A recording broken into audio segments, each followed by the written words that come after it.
네, 돈 버는 습관을 과학기술에서 알기 쉽게 찾아드리는 시간입니다. 돈 되는 기술, 돈 버는 과학 코너인데요.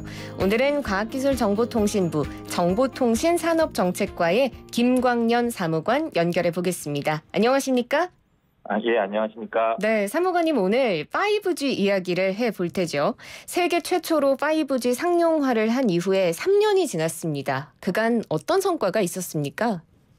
예, 일단 2019년 4월에 5G 서비스를 상용화한 이후 정부와 민간이 힘을 합쳐 투자를 확대하고 5G 전국 확대를 위해 많은 노력을 기울여 왔습니다. 네. 그 결과 전국 주요 도시와 지하철, KTX, 고속도로 등에서도 5G를 이용할 수 있게 되었고요.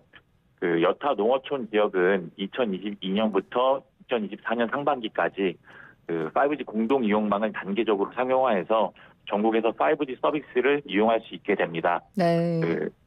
더불어 국내 기업이 미국이나 일본 등 해외 주요국에 중계기나 안테나와 같은 5G 네트워크 장비를 수출하고 있고요. 5G를 통해 전송되는 대용량 데이터를 처리하기 위한 영상 솔루션 같은 콘텐츠도 수출하고 있습니다. 네, 5G가 도시 대중교통뿐만이 아니라 농어촌 지역까지도 뻗어나가고 있고 수출까지도 이루어지고 있다는 점 이야기해 주셨습니다. 5G가 다양한 분야에 적용되는 융합 서비스에 좀 강점이 있다고 알려져 있는데요. 이게 어떤 의미인가요? 네, 기존의 LTE까지의 기존 이동통신의 경우에는 통신 서비스 제공에 좀 치중해 왔는데, 네. 5G는 국가 전반의 디지털 대전환을 이끄는 핵심 인프라라고 할 수 있습니다. 네.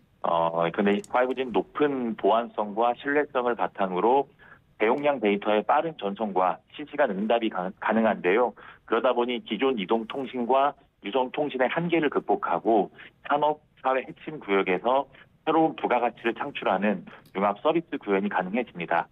예를 들면 5G로 대용량 영상 데이터를 초고속 전송하여 인공지능이 도로 주변 상황을 실시간 분석하고 갑작스러운 사고나 혹은 예상치 못한 차량, 사람의 돌발 상황에 즉각 대응할 수 있게 함으로써 운전자 개입이 필요 없는 완전 자율주행 서비스 구현이 가능해집니다. 네. 또한 5G가 공장에 적용될 경우에는 공장 내 장비나 로봇 혹은 다양한 IoT 센서가 대규모 제조 데이터를 주고받아 가상의 환경에 실제와 똑같은 디지털 트윈 공장을 구현하고 생산 수요에 따라 공정을 효율적으로 재구성하여 재료 수급부터 제품 생산, 이동까지 자율적으로 수행하는 유연 생산 서비스 구현도 가능해집니다.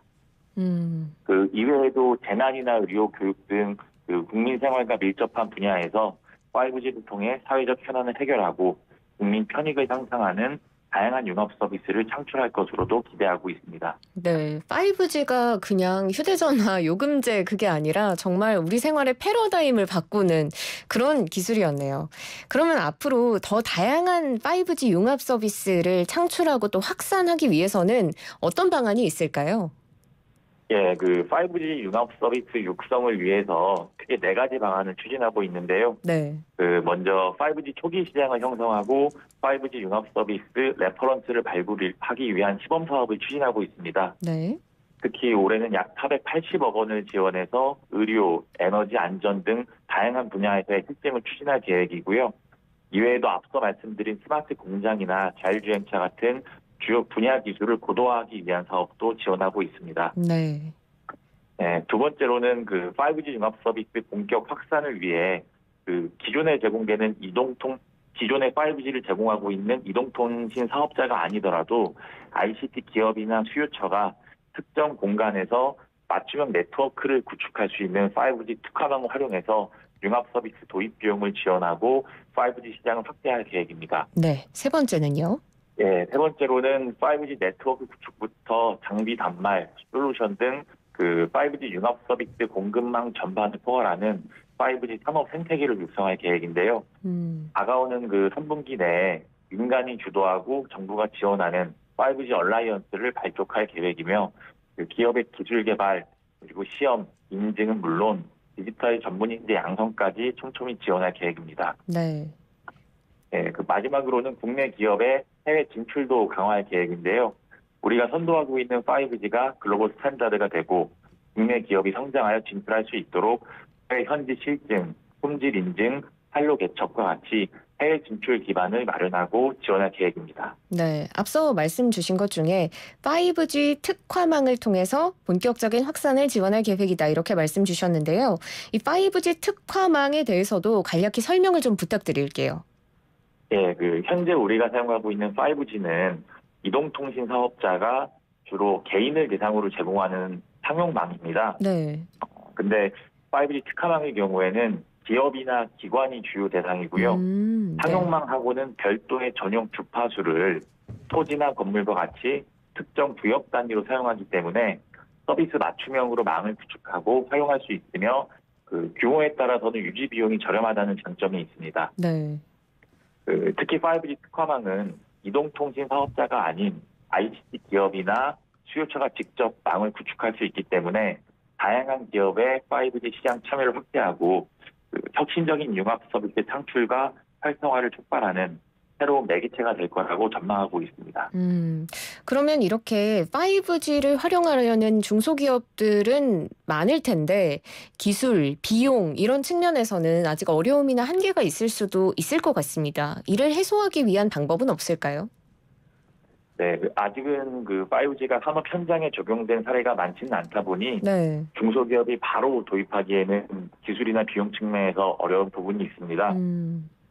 이를 해소하기 위해 과기정통부는 작년 12월 정보통신기획평가원 판교사무소에 5G 기업 애로해소 지원센터를 개소한 바 있습니다. 네.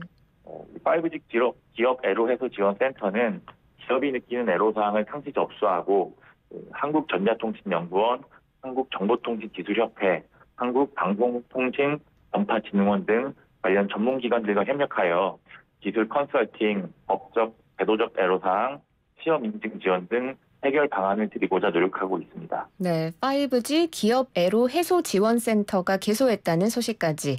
자, 그럼 끝으로 5G와 관련된 정부의 각오 혹은 당부 말씀 있으실까요? 네, 5G 상용화 이후 5G 조기 확산을 위한 노력을 계속해 왔는데요. 네. 이 기업과 국민이 체감할 수 있는 성과 창출에는 아직 부족한 부분도 있습니다. 네, 다만 진정한 5G 시대 구현을 위해서는 정부 혼자서는 안 되고 현장에서 고생하고 계시는 기업과 연구자분들 없이는 불가능한 일인 만큼 산학연 모두가 힘을 모아 함께 노력해 나가야 합니다.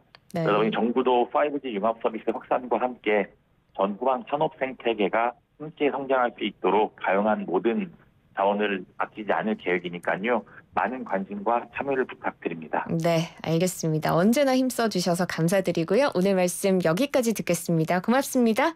네, 감사합니다. 네, 지금까지 과학기술정보통신부 ICT 디바이스 전략팀 김광년 사무관과 함께했습니다.